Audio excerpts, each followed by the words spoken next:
쨍그랑! 며느리가 내민 찻잔을 손으로 밀어내는 소리가 아니었다. 며느리의 뾰족한 손톱이 찻잔을 거칠게 밀어내며 뜨거운 율무차가 싸늘한 찻상 위로 쏟아졌다. 내 손등이 붉게 되었지만 며느리는 눈 하나 깜짝하지 않았다. 어머니, 지금 이럴 시간이 없어요. 서류에 도장 찍으실 거죠? 오명이었다. 내 아들 내외가 이 낡은 집을 찾아오는 유일한 이유. 내 나이 72, 박순자. 평생을 이 집에서 흙먼지와 함께 늙어온 나에게 며느리는 오늘도 요양원 입소 동의서와 주택 매매 계약서를 함께 내밀었다. 미여와, 이건 안 된다고 하지 않았니? 네 아버님, 그러니까 진우 아비가. 또 그 소리. 아버님, 돌아가신 분이 밥 먹여줘요? 이 집이 돈 나와요? 어머니, 제발 현실을 좀 보세요. 며느리의 목소리가 찢어지는 쇳소리처럼 마당을 울렸다. 나는 입술만 달싹였다. 아들 진우는 제 아내의 기세에 눌려 대청마루 기둥만 바라보고 있었다. 저 기둥, 네가 어릴 적 네 키를 재던 저 기둥이다, 아들아. 어머니가 이 집을 고집하시니까 우리가 얼마나 힘든 줄 아세요? 이 집 팔면 저기 신도시 새 아파트 들어가고 어머니는 특실로 모실 수 있다고요. 왜 이렇게 우리 발목을 잡으세요? 발목. 내가, 네 어미인 내가 네 놈의 발목을 잡고 있구나. 나는 평생을 밭은 기침처럼 삼켜온 설움을 또 한 번 목구멍으로 넘겼다. 이 집은 내 남편의 혼이 담긴 곳이다. 그리고 내 평생이 담긴 곳이야. 나는 여기서 죽을란다. 그것이 나의 마지막 자존심이었다. 하지만 며느리는 그 자존심을 하이힐 굽으로 짓밟아버렸다. 혼? 평생? 어머니, 정신 좀 차리세요. 며느리가 벌떡 일어나더니 마당 한가운데에 버티고 선 수백 개의 장독들을 손가락질했다. 내가 평생을 닦고 쓸고 내 자식보다 더 애지중지 돌봐온 내 분신과도 같은 장독들이었다. 저것들 좀 보세요. 저 시커먼 항아리들. 저게 다 뭐예요? 곰팡이내 나는 간장, 된장. 어머니가 지금 이 집 구석에서 하시는 게 저것들 닫는 거 말고 더 있어요? 그녀가 나에게 성큼성큼 다가왔다. 그리고는 내 귓가에, 아니 내 심장에 대고 속삭였다. 어머니, 지금 이 집 꼴 좀 보세요. 이 쓰레기 더미에서 대체 뭘 더 하시겠다는 거예요? 순간 세상의 모든 소리가 멎었다. 바람 소리도 아들의 옅은 한숨 소리도 들리지 않았다. 오직 며느리의 차가운 눈동자만이 나를 꿰뚫었다. 어머니가 저 쓰레기랑 다를 게 뭐예요? 뭐라고? 나는 내 귀를 의심했다. 방금 뭐라고 했느냐? 쓰레기요. 버려야 할 것들, 자리만 차지하는 것들. 저 장독들도 이 낡은 집도, 그리고 어머니도요. 그 순간 내 옆에 앉아있던 아들 진우가 작은 목소리로 중얼거렸다. 여보, 그만해. 말이 너무 심하. 당신은 가만히 있어. 며느리가 아들의 말을 잘랐다. 그리고는 나를 벌레를 보듯 내려다보았다. 나는 쓰레기였다. 내 아들의 아내가 나를 쓰레기라 불렀다. 나는 평생을 바쳐 저 아들을 키웠고 이 집을 지켰는데 그 모든 세월이 쓰레기라는 단 하나의 단어에 부정당했다. 손등에 쏟아진 율무차의 뜨거움은 사라진 지 오래였고 심장이 얼어붙어 깨질 것 같은 냉기가 온몸을 감쌌다. 나는 천천히 고개를 들었다. 그리고 며느리의 눈을 똑바로 바라보았다. 아들의 눈도 바라보았다. 그는 여전히 내 눈을 피했다. 그래, 나는 속으로 결심했다. 네가 나를 쓰레기라 불렀더구나. 네가 감히 내 인생을 쓰레기라 칭했더구나. 좋다. 나는 모든 걸 걸기로 했다. 내 남은 인생 전부와 내 남편의 혼이 담긴 이 집과 저 수백 개의 장독들, 이 모든 것을 걸고 내가 쓰레기가 아님을 증명해 보이겠다. 돌아가라. 내 목소리는 쇠처럼 차갑고 단단하게 튀어나왔다. 네? 당장 이 집에서 나가라고 했다. 나는 붉게 된 손등을 감추지 않고 그들을 노려보았다. 그날, 며느리가 나를 쓰레기라 부른 그날, 72의 늙은이 박순자의 진짜 전쟁은 그렇게 시작되었다. 진우와 며느리가 풍파처럼 휘몰아치고 떠난 뒤 낡은 한옥이는 다시 정막만이 감돌았다. 나는 쏟아진 율무차를 행주로 닦아내며 조금 전에 그 모욕을 되새겼다. 쓰레기. 그 단어가 내 귓가에서 독사처럼 또아리를 끌고 있었다. 내 이름은 박순자. 사람들은 나를 종갓집 맏며느리라고 불렀다. 20살의 시집오와 28세 남편을 저서상으로 보냈다. 남편에 남기고 간 것은 이제 막 걸음마를 뗀 아들 진우와 이 낡은 한옥, 그리고 장마탄에는 지켜다오 라는 유언뿐이었다. 그때부터 내 인생은 내 것이 아니었다. 새벽 4시에 일어나 쇠죽을 끓였고 해가 중천에 뜨면 밭을 갈았다. 밤이 되면 호롱불 밑에서 삭바느질을 하며 진우의 핫비를 벌었다. 사람들이 왜 제가 하지 않았냐고 물었을 때 나는 그저 웃었다. 내겐 그럴 시간도 마음의 여유도 없었다. 내 유일한 낙은 뒤뜰의 장독대를 돌보는 일이었다. 남편이 남긴 장독들은 단순한 항아리가 아니었다. 그것은 우리 집안의 역사였고 나의 세월이었으며 내 고된 삶을 버티게 해주는 유일한 자부심이었다. 해마다 봄이면 메주를 쑤어 장을 담갔고 여름이면 떼뼈다째 아래 장독 뚜껑을 열고 햇볕을 쬐고 가을이면 정성껏 닦아 겨울을 맞이했다. 10년 묵은 간장, 20년 묵은 된장, 30년이 넘은 씨간장. 며느리의 눈에는 그것이 곰팡이네 쓰레기였지만 내겐 세월이 빚어낸 보물이었다. 진우는 그런 나를 보며 자랐다. 읍내시장에서 억척같이 국밥을 말아 팔면서도 아들 녀석 입에는 늘 따뜻한 쌀밥만 넣어주었다. 내 아들은 나처럼 무식하게 살지 않기를 바랬다. 그래서 논 팔고 밥 팔아 서울로 대학을 보냈다. 교수가 되었다는 소식을 들었을 때 나는 장독대 뒤에 숨어 목 놓고 울었다. 내 모든 희생이 보상받는 기분이었다. 하지만 그 기쁨은 오래가지 않았다. 아들은 성공이라는 이름의 굴레에 갇혀버렸고 나보다 더 잘난 집안의 여자 오미영을 데려왔다. 처음 며느리를 본 날 나는 알았다. 저 아이는 나와는 다른 세상 사람이라는 걸. 그녀는 내 거친 손과 흙냄새 나는 옷을 노골적으로 경멸했다. 그래도 참았다. 내 아들 진우가 행복하다면 그걸로 족하다고 생각했다. 명절에나 겨우 얼굴을 비추는 아들 내외에게는 나는 늘 정성껏 담근 장과 밑반찬을 싸주었다. 하지만 며느리는 그것들을 간이 너무 세다, 촌스럽다며 번번이 거절했다. 어머니, 요즘 누가 이런 거 먹어요? 백화점 가면 다 파는데. 그때부터였을까? 아들의 발길이 뜸해진 것이.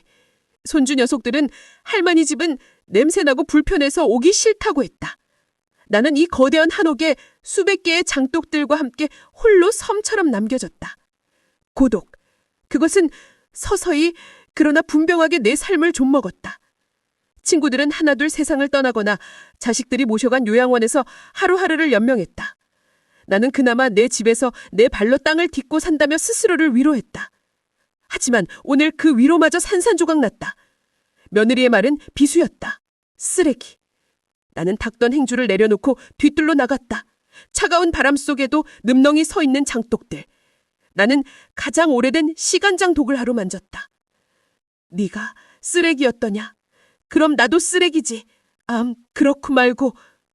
나는 내 인생이, 내 희생이, 내 모든 세월이 이렇게 부정당하는 것을 견딜 수가 없었다. 회한.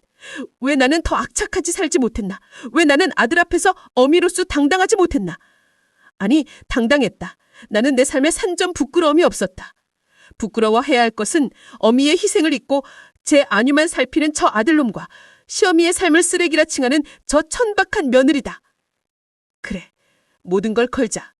나는 중얼거렸다. 내가 쓰레기가 아니라 보물이라는 것. 이 집이, 내 장맛이, 박순자의 인생이 얼마나 귀한 것인지를 네 눈들 앞에서 똑똑히 증명해주마. 나는 광으로 들어가 먼지 쌓인 괴짝을 열었다. 그 속에는 남편이 살아생전 썼던 붓과 벼루, 그리고 낡은 책 한 권이 있었다.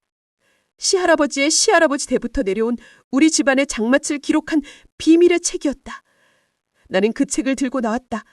내 손은 더 이상 떨리지 않았다. 이른 불의 박순자. 나는 오늘 내 인생의 마지막이자 가장 거대한 도박을 준비하기 시작했다. 내가 쓰레기라는 모욕을 당한 지 일주일이 지났다.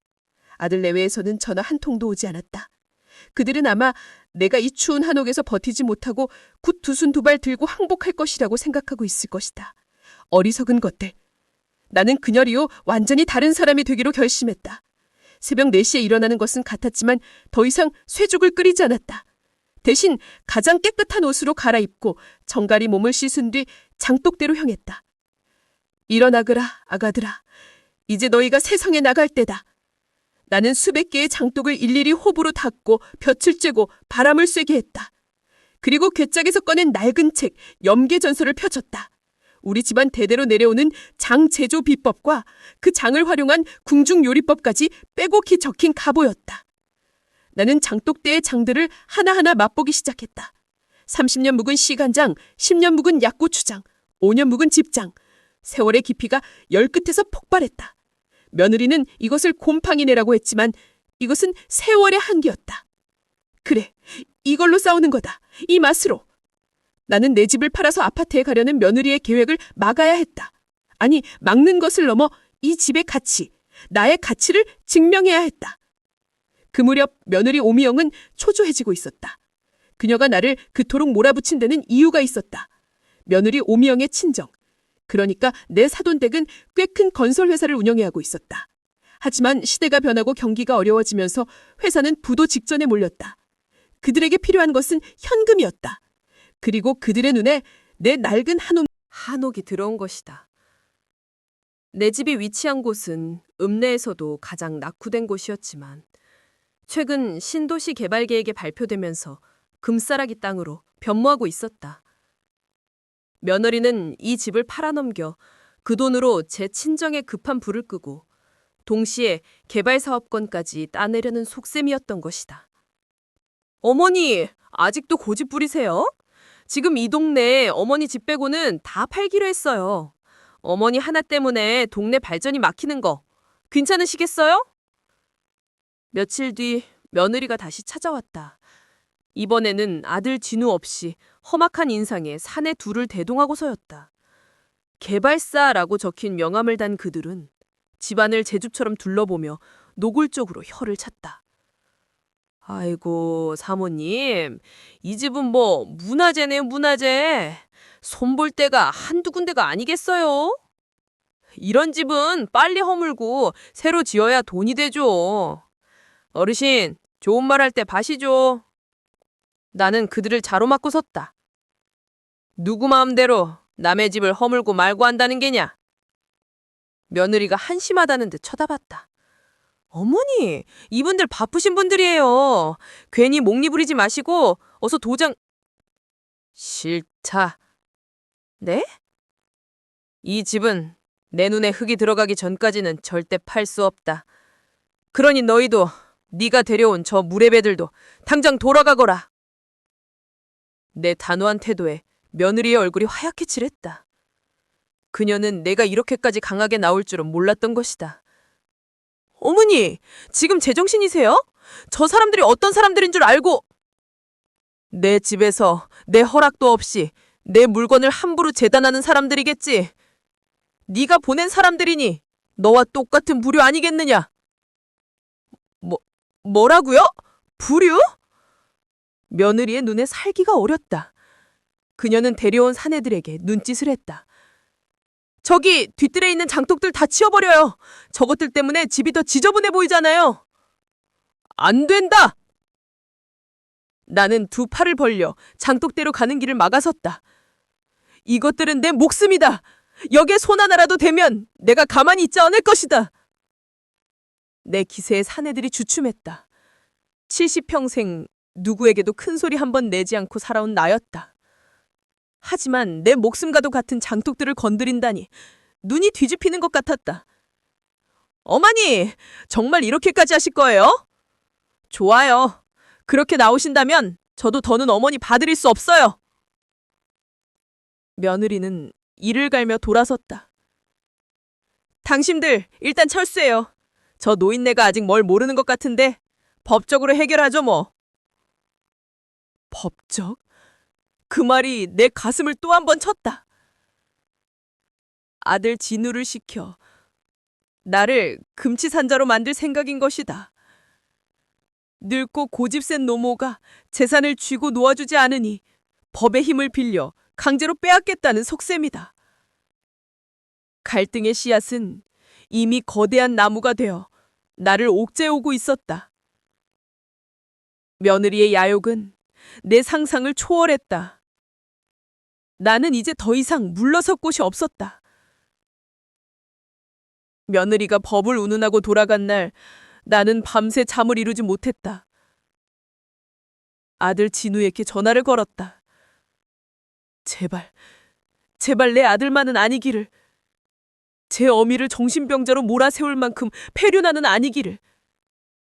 신호음은 길게 이어졌지만 아들은 전화를 받지 않았다. 수업 중인가 보다. 회의 중인가 보다. 나는 애써 스스로를 위로했다. 다음 날 아침 읍내은행으로 향했다.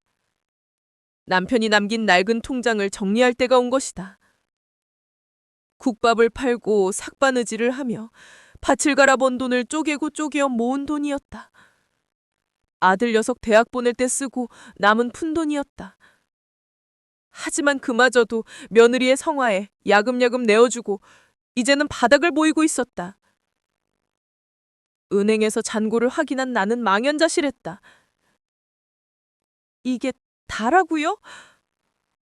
네, 어르신. 지난달에 아드님 이름으로 거액이 빠져나갔네요. 학회 가신다고 하셨다면서요? 머리가 쿵 하고 울렸다.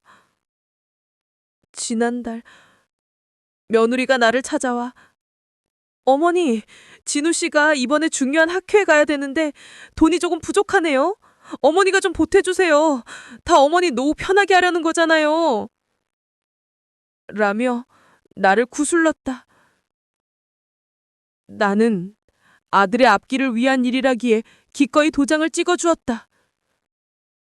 그것이 내 남은 전 재산을 털어가는 일 줄도 모르고. 쓰레기.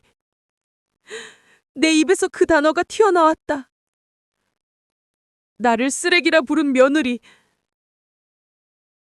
그리고 어미의 마지막 남은 쌈짓돈까지 가져간 내 아들.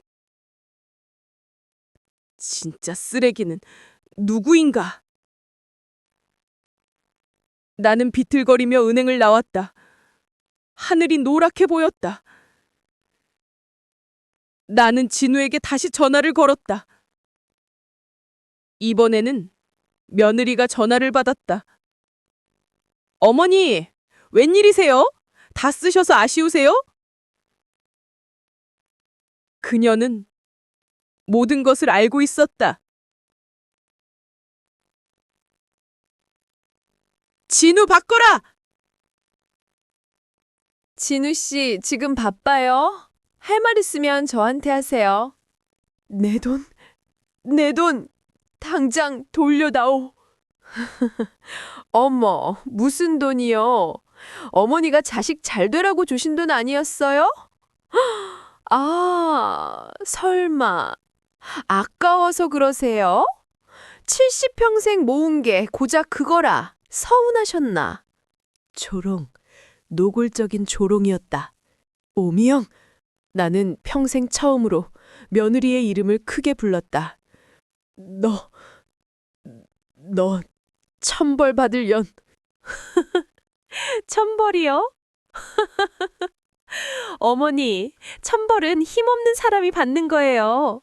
지금 힘없는 게 누군데요? 어머니 아니면 저예요? 전화가 끊겼다. 관계는 그렇게 완전히 붕괴되었다. 나는 집으로 돌아오는 길에 읍내에서 가장 큰 법률사무소로 향했다. 더 이상 당하고만 있을 수는 없었다. 하지만 변호사는 내 이야기를 듣고는 고개만 저었다. 어르신, 이건 승산이 없습니다. 자식에게 증여한 걸로 돼 있어서. 그리고 아드님이 어르신을 한정치산자로 신청해놨네요. 재산 관리가 어렵고 판단력이 흐리시다고요. 판단력이 흐리다고? 내가? 모든 것이 며느리의 계획대로였다. 그들은 나를 정신이 온전치 못한 늙은이로 만들어 이 집을 합법적으로 빼앗으려 하고 있었다. 나는 아들에게 완전히 배신당했다. 내가 평생을 바쳐 키운 아들이 나에게 칼을 꽂았다. 그날 밤 나는 장독대 앞에서 밤을 새웠다. 눈물이 나오지 않았다. 대신 뼛속 깊은 곳에서부터 차가운 분노가 끓어올랐다. 진우야, 내 아들아. 나는 허공에 대고 네 이름을 불렀다. 네가 정녕 네 어미를 버리기로 했느냐? 그렇다면 더 이상 너를 내 아들이라 생각지 않으마. 나는 헛간으로가 가장 큰 가마솥을 꺼냈다. 그리고 염계전서의 첫 장을 펼쳤다. 장은 백약의 으뜸이요 맛의 근본이다. 허나 그 장맛을 아는 자가 드무니 이는 곧 사람의 마음을 얻는 자가 드문 것과 같다. 그래, 나는 사람의 마음을 얻는 법을 잊고 살았다. 내 아들의 마음조차 얻지 못했다. 이제부터는 마음을 얻는 싸움을 시작할 것이다. 나는 며느리와 아들이 빼앗아간 돈 대신 내게 남은 유일한 것, 이 맛으로 싸우기로 했다. 관계는 무너졌지만 내 인생은 아직 무너지지 않았다. 나는 가마솥에 불을 지폈다. 내 인생의 마지막 불씨였다. 법은 내 편이 아니었고 아들은 적이 되었다. 며느리의 야욕은 이제 노골적인 폭력이 되어 나를 덮쳤다. 내가 법률사무소를 다녀온 지 며칠 지나지 않아 집 앞으로 붉은색 레커로 경고라고 쓰인 딱지가 붙었다. 이 건물은 곧 철거될 예정임. 며느리가 개발사 사내들을 앞세워 벌인 짓이었다. 동네 사람들이 수군거리기 시작했다. 저 집 할망구 고집 부리다가 동네 발전 다 막는다더라. 자식들이 요양원 모시는데 압착같이 버틴다네. 나는 내 집 대문 앞에 소금을 뿌렸다. 잡기들아, 물러가라. 하지만 진짜 잡기들은 밤에 찾아왔다. 그날 밤 나는 염계전서에 적힌 대로 주겸장을 만들기 위해 늦게까지 부엌을 지키고 있었다. 짠맛과 단맛이 어우러진 깊고 그윽한 향이 집안을 채우고 있었다. 그때였다. 할망구, 문 안 열어? 험악한 목소리와 함께 대문이 부서져라 쿵쿵거리는 소리가 들렸다. 며느리가 보는 그 사내들이었다. 술 냄새가 담장을 넘어왔다. 이 야밤에 무슨 행패냐? 나는 몽둥이를 들고 마당으로 나섰다. 행패? 노인네가 아직도 상황 파악이 안 되네. 조폐 말할 때 집 비워. 안 그러면 우리가 강제로 비워줄 테니까. 내 집이다. 내 집에 내가 있겠다는데 네 놈들이 뭔데? 시끄럽고 사내 하나가 담장을 넘어오려 했다. 내가 공둥이를 휘두르자 그놈이 악을 쓰며 뒤로 물러났다. 이 노망난 할망구가! 그때 다른 사내 하나가 소리쳤다. 야! 저기 장도! 저거 깨버려! 저게 저 할망구 목숨이라며! 안 돼! 나는 비명을 질렀다. 하지만 내 비명은 그들의 악행을 막지 못했다. 사내들이 담장 밖에서 돌멩이를 던지기 시작했다. 쨍그랑 와장창 소리가 날 때마다 내 심장이 함께 깨져나갔다. 10년 묵은 간장독이 깨지고 20년 묵은 된장독이 박살났다. 내 평생이, 내 세월이, 내 자부심이 시커먼 장과 함께 흙바닥으로 쏟아져 내려갔다. 나는 무너진 장독 파편을 붙잡고 오열했다. 이놈들아, 천벌을 받을 놈들아, 어찌 이럴 수가, 어찌. 그것으로 끝이 아니었다. 야, 불 붙여! 저 쓰레기들 다 태워버려! 한 사내가 담장 너머로 불붙은 집단 같은 것을 던졌다. 그것은 마당에 쌓아둔 마른 집더미 위로 떨어졌다. 순식간에 불길이 치솟았다. 불이야! 불이야! 나는 미친 사람처럼 소리를 질렀다. 불길은 바람을 타고 낡은 한옥의 처마로 옮겨붙기 시작했다. 나는 깨진 장독의 파편도 잊고 집 안으로 뛰어 들어갔다. 염계전서, 그것만은 지켜야 했다. 그리고 남편의 영정. 연기가 자욱한 방 안에서 나는 남편의 영정과 염계전서를 품에 안았다.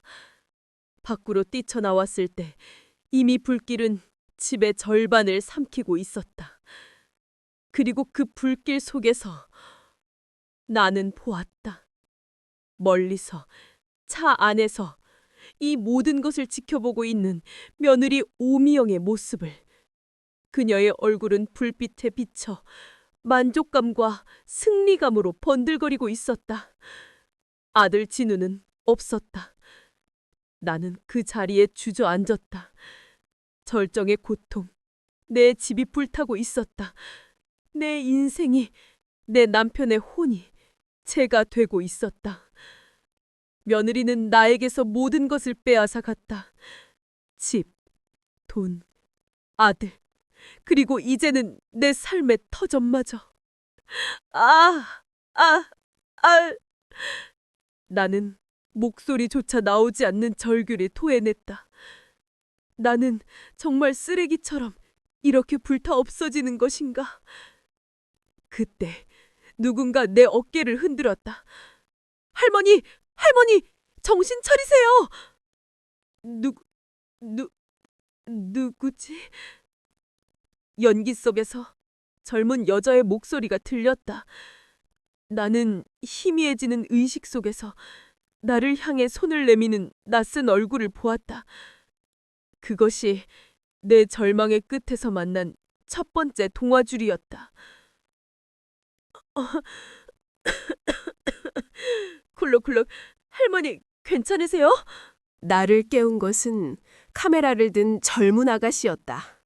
정신을 차려보니 나는 구급차 담요를 두른 채 마당 한 구석에 앉아 있었고 불은 소방관들에 의해 겨우 진압되고 있었다. 집의 절반이, 그리고 내 장독대의 3분의 1이 잿더미가 되었다. 아가씨는 누구요? 저는 하나의 맛집이라는 유튜브 채널을 운영하는 김하나라고 해요. 이 동네에 오래된 한옥이 있다고 해서 촬영 왔다가 불이 난 걸 보고. 유튜브? 그게 뭔지는 모르겠지만 이 아가씨가 나를 구하고 신고를 한 모양이었다. 김하나라는 아가씨는 잿더미가 된 장독대 앞에서 깨진 파편을 들고 탄식하고 있었다. 아깝다. 이거 정말 귀한 건데 향기만 맡아도 알겠어요. 이건 진짜 백이에요. 나는 놀라서 그녀를 쳐다보았다. 그걸 안단 말이냐?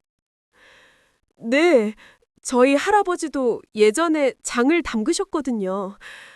할머니, 이건 돈으로도 못 사는 보물이에요. 대체 어떤 놈들이 이런 짓을... 보물. 며느리가 쓰레기라 불렀던 내 장들을 이 젊은 아가씨는 보물이라 불렀다. 나는 그 한마디에 꺼졌던 심장에 다시 불씨가 타오르는 것을 느꼈다. 아가씨, 나 좀 도와줄 수 있겠느냐? 나는 김하나라는 아가씨에게 모든 것을 털어놓았다. 며느리의 만행, 아들의 배신, 그리고 내가 이 집을 지키려는 이유. 하나 씨는 내 이야기를 듣는 내내 분노하고 또 눈물을 글쎄몄다. 할머니, 정말 어떻게 그런 일이... 그녀는 카메라를 다시 들었다. 할머니, 제가 할머니를 도울게요. 아니, 우리가 함께 싸우는 거예요.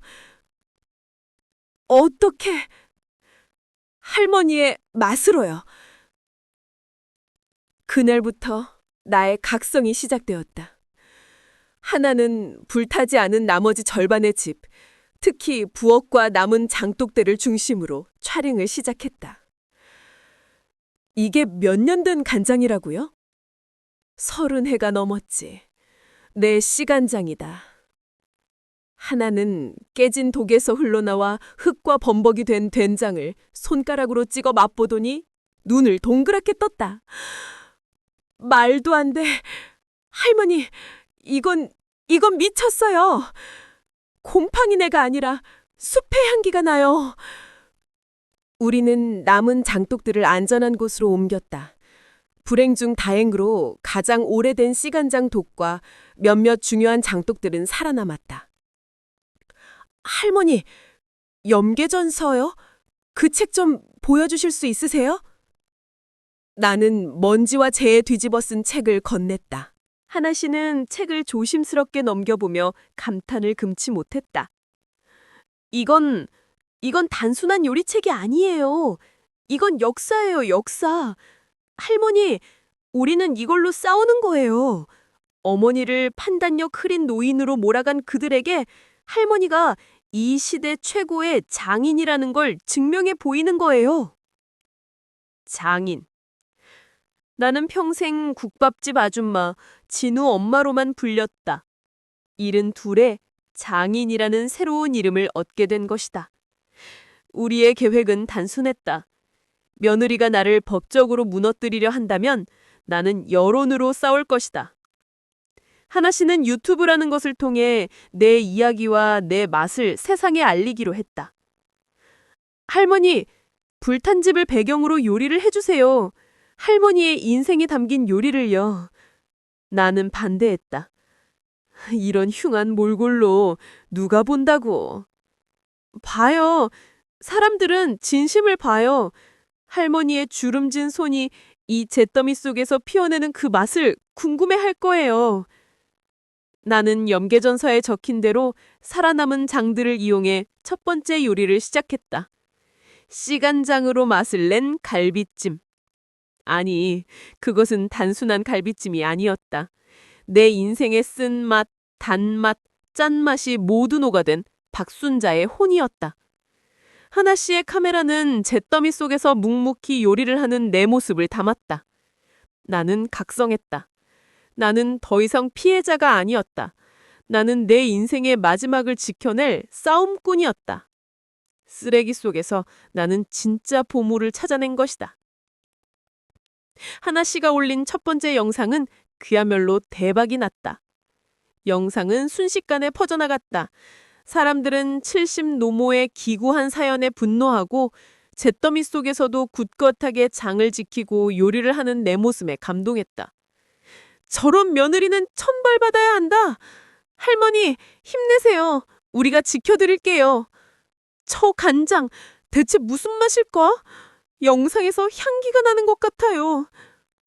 하루아침에 나는 불쌍한 노인에서 위대한 장인이 되어 있었다. 후원금이 쏟아지기 시작했다. 나는 하나 씨와 상의해 후원금을 모두 거절했다. 나는 돈이 필요한 게 아니오. 내 집을, 내 맛을 지킬 힘이 필요한 거지. 대신 우리는 예약제 식당을 열기로 했다. 불탄 집을 그대로 두었다. 반은 잿더미, 반은 살아남은 공간. 그 기묘한 공간에서 나는 하루에 딱 3팀의 손님만 받았다. 염계전서에 적힌 요리를 내 장맛을 더해 내어놓았다. 소문은 더 빨리 퍼져나갔다. 유명한 요리 평론가, 이름만 대면 알만한 대기업 회장, 심지어는 청와대에서까지 연락이 왔다. 내 집 앞은 나를 비난하던 동네 사람들이 아니라 내 음식을 맛보려는 손님들로 문전성시를 이루었다. 상황이 이렇게 되자 며느리 오미영이 가만히 있을 리 없었다. 그녀는 치매 노인을 앞세운 사기극이라며 나를 고소했다. 경찰이 들이닥쳤고 방송국 카메라들이 몰려들었다. 모든 것이 며느리의 계획대로 되는 듯 보였다. 그녀는 법정에서 내가 불을 지르고 돈을 노리고 쇼를 하고 있다고 주장했다. 그때 법정의 문이 열리고 내 아들 진우가 들어섰다. 그는 그동안의 마음고생이 심했는지 수척해진 모습이었다. 그는 증인석으로 걸어 나왔다. 며느리의 얼굴에 미소가 번졌다. 제 남편이 제 어미에게 마지막 비수를 꽂아줄 것이라 확신하는 얼굴이었다. 증인, 박순자 씨가 증인의 어머니가 맞습니까? 네. 증인의 어머니가 판단력이 흐리고 재산을 관리할 능력이 없다고 생각하십니까? 진우는 한참 동안 나를 바라보았다. 나는 그저 덤덤히 내 아들의 마지막 선택을 지켜보았다. 진우가 입을 열었다. 아닙니다. 네? 뭐라고요? 며느리와 변호사가 동시에 소리쳤다. 저의 어머니는 판단력이 흐리신 분이 아닙니다. 이 세상 그 누구보다 강인하고 현명하신 분입니다. 김진우 씨, 지금 무슨 소리 하는 거예요? 며느리가 악을 썼다. 진우는 아내를 무시하고 재판장을 향해 돌아섰다. 모든 것은 제 아내 오미영 씨가 꾸민 일입니다. 그는 증거를 제출했다. 방화범 사내들과 며느리가 나눈 대화 녹음 파일, 며느리가 친정의 빚을 막기 위해 내 재산을 빼돌리려 한 정황 증거들, 그리고 어머니를 한정치산자로 만들기 위해 제가 직접 서명한 서류들입니다. 저는 아내의 협박에 못 이겨 제 어미를 버리려 한 쓰레기 같은 아들입니다. 진우는 바닥에 무릎을 꿇고 나를 향해 머리를 조아렸다. 어머니, 제가 죽을 죄를 지었습니다. 저를 용서하지 마십시오. 법정은 그야말로 아수라장이 되었다. 오미영은 그 자리에서 체포되었다. 방화 교사, 사문서 위조, 재산 은닉, 내가 빼앗겼던 내 돈도 모두 되찾게 되었다. 통쾌한 전환, 나는 승리했다. 며느리가 나를 쓰레기라 불렀던 그 집에서 나는 내 모든 것을 되찾았다. 나는 무릎 꿇은 아들을 한참 동안 내려다보았다. 용서? 그것은 너무 쉬운 말이었다. 나는 아직 내 아들을 용서할 준비가 되지 않았다. 나는 아들을 지다쳐 꿋꿋하게 법정을 걸어나왔다. 하늘은 그날따라 유난히 푸르렀다. 재판이 끝나고 몇 달의 시간이 흘렀다. 내 낡은 한옥은 쓰레기집이 아니라 순자 할머니의 집이라 불리며 읍내의 명물이 되었다.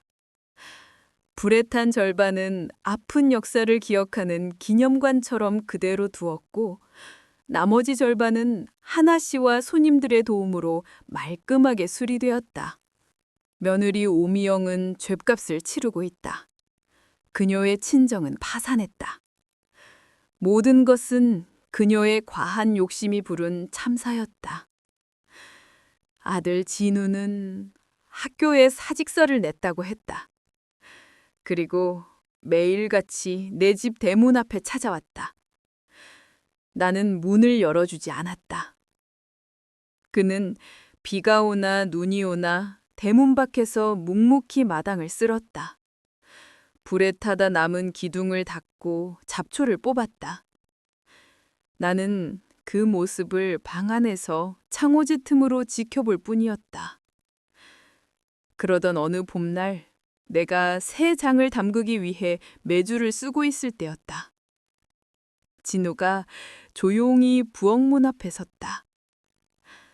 우리는 한참 동안 말이 없었다. 어머니, 제가 돕겠습니다. 나는 대답 대신 곁에 있던 절구공이를 그에게 건넸다. 아들은 교수의 손이 아니라 아들의 손으로 묵묵히 메주를 빻기 시작했다. 그의 눈에서 굵은 눈물방울이 콩과 함께 으깨어졌다. 그날 이후로 아들은 내 곁에 머물렀다. 그는 내게 용서를 구하지 않았고 나도 용서한다는 말을 하지 않았다. 우리는 그저 매일 함께 장을 담그고 밭을 갈고 낡은 집을 수리했다. 하나 씨의 유튜브 채널은 여전히 성황이다. 나는 이제 박순자 장인이라 불리며 전국의 젊은이들에게 내 장맛을 전수하고 있다. 하나 씨는 제 첫 번째 수제자가 되었다. 어느덧 시간이 흘러 장독대가 가장 아름답게 빛나는 가을 저녁이 되었다. 나는 새로 담근 장맛을 보기 위해 장독을 열었다. 깊고 그윽하고 맑은 향기. 오래장도 참 잘 익었다. 아들 진우가 내 어깨에 겉옷을 걸쳐주었다. 어머니, 바람이 찹니다. 나는 겉옷을 마다하지 않고 아들이 내민 따뜻한 차를 한 모금 마셨다. 저 멀리 노을이 지고 있었다. 나는 칠흑 같은 장독대 안을 들여다보았다. 그 속에서 나는 내 인생을 보았다. 인생이란 어쩌면 이 장독대 속에서 묵묵히 익어가는 장맛과 같은 것인지도 모르겠다. 때로는 떼듯해 타들어가고 때로는 비바람에 휩쓸리고 남들이 쓰레기라 손가락질하는 캄캄한 시간 속에서도 볕이 들고 바람이 통하는 것을 포기하지 않는다면 썩지 않고 곰팡이 내가 나지 않고 기어이 보물이 되는 것이었다. 며느리가 나를 쓰레기라 부른 날 나는 모든 것을 걸었다. 그리고 나는 이겼다. 단순히 며느리를 이긴 것이 아니라 내 인생의 고난을 이겨냈다. 내 나이 이제 73. 나는 여전히 이 집을 지키고 나의 창을 담근다. 내 인생의 주인은 다른 누구도 아닌 결국 나 자신이었으니까. 나는 장독을 맑은 소리가 나게 닫으며 조용히 미소 지었다. 내일은 또 어떤 맛있는 인생이 나를 기다리고 있을까? 그것으로 좋겠다.